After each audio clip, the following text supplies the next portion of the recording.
Ladies and gentlemen, it's with sadness that I'm just sending to you a video and I'm not be able to be present in person. Actually, I had prepared and I've done all the preparation to come to Madrid, but unfortunately the negotiations of the CHIP Act kept me in Strasbourg for discussing with Parliament and Council. So I'm very sorry for this and I hope you can understand. But what I want to stress is that we are really moving on with the objective of 2030. And the main objective of 2030 when it comes to connectivity is that every citizen, every business should be connected with a very high-speed connection, possibly with fiber. And that's why for us, gigabit connectivity, it's a quintessential element of a modern society. Without gigabit connectivity, we cannot support innovative digital applications and services. We cannot support industrial IoT. And of course, we cannot support artificial intelligence, very high performance and quantum computing. So it's the basics. And that's why we also should look at the transformation of networks when it comes to the gigabit connectivity as another important element that shapes our future. And what we see is that networks are becoming more intelligent. Networks are becoming more blended with computing and, of course, with software and applications. When we look at mobile, the new generation of mobile communication will require massive investment in fiber and densification of antennas. Our connectivity infrastructure must be resilient and secure. High-quality infrastructure will enable us to actually seize our future. But where do we stand? According to the data we have, 56% of the households are covered with fiber. However, member states have enormous differences in coverage level, with more than 90% in Romania and less than 20% in Belgium. And only 40% of rural areas are covered with fiber.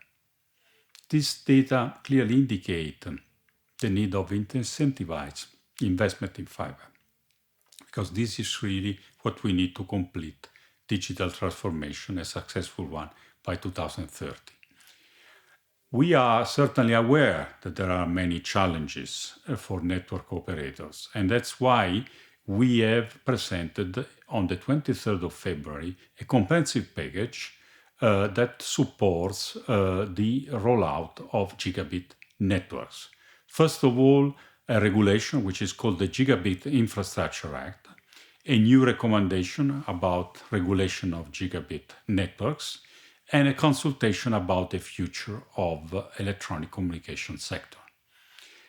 We hope that this initiative will create the right environment to stimulate investments and to reduce the cost and delays for deployments of very high capacity network. Of course, we are also trying to put together what is necessary in terms of financing. We are using all the range of instruments we have, including the recovery program, the research programs, Connecting Europe facility. This is an array of instruments that really are deemed to complement the private investment, which should remain the main source of investment for networks of the future. So how we are going to help private investors in their endeavor? First of all, the Gigabit Infrastructure Act will enable faster, cheaper, and more effective rollout of gigabit networks across the EU. In particular, it will foster fiber development in three ways. It will make compulsory a fiber installation in new and renovated buildings in synergy with building renovation wave for energy efficiency. So greening goes together with digital. It will ensure clearer conditions for access to physical infrastructure. It will promote the coordination of civil works, which will, we hope, reduce time and cost for development on networks. the regulation streamlines the requirements for a single interface to facilitate permit granting procedures. And also, all the access to information should be actually much simpler with central points of reference for companies that want to deploy fiber. The regulation also limits the permit fees and the administrative cost in terms of procedure and actual cost to the minimum. In our economic study, when we drafted the regulation, we have all calculated that most of the work that today cannot be done in coordination will be done in coordination in the future. So from an estimated of 250,000 kilometers of new fiber today, we will double, if not triple, the cases in which co-investment and joint deployment will be possible. This will benefit from administrative simplification. We calculate that, from savings that we can have directly on the businesses, this will account to several billion euros in terms of deployment of the networks. The second initiative, it's about the regulation. And it's about a recommendation directed to regulators, which will replace the existing recommendation about next generation networks. This draft Gigabit recommendation is now in consultation with BEREC, and we hope to receive the opinion of BEREC and then to adopt it quite soon. It will provide guidance to the regulators on how to ensure the right market condition to enable fast network rollout and sustainable competition. And this, we think, in 4 ways. First, it will reduce deployment cost by promoting effective access to regulated operators' civil engineering infrastructure. Second, it will ensure that the risks are adequately rewarded and will foster incentives for network deployment. Third, it will allow operators sufficient flexibility to determine prices for access to their network infrastructure. And finally, it will provide guidance on new regulatory tools and features introduced in the code, such as co-investment agreements.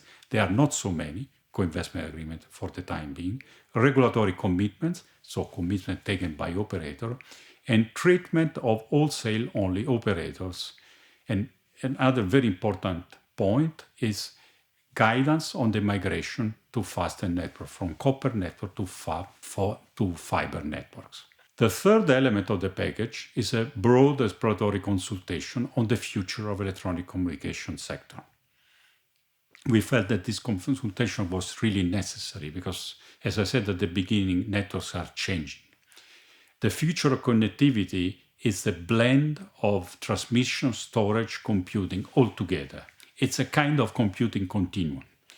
We are seeing the architecture of telecommunication networks transforming. And in the coming years, the whole industry needs to undergo a radical shift and revisit its business models.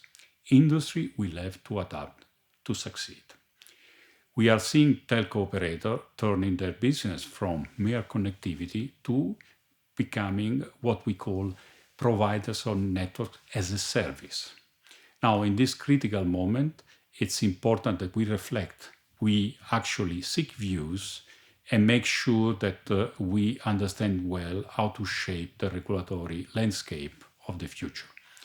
One of the important elements, which has been very much in debate in the last year or so, it's the so-called fair contribution to the development of the networks. Now, this element is covered by our consultation, and it's about whether whoever benefits from telecom network should actually contribute to this deployment. This is something that it's, as I said, something that is being discussed everywhere. The Commission has not taken any position on this, and would like really now to hear from stakeholders how they see this particular issue. I must say, in general, the principles that are being established by the Parliament, by Council, the European Commission when it comes to the rights of the citizens, establish that whoever benefits from internet in general should also contribute from it. Of course, there are different ways of contributing to the internet deployment, and the consultation should establish whether we have the right balance, whether new forms are necessary. So we really look forward to hear from you, your thoughts, and also your suggestions on how to make sure that we all drive towards our ultimate objective, which, as I said at the beginning, is every citizen, every single European citizen connected to a fiber network by 2030. Many thanks.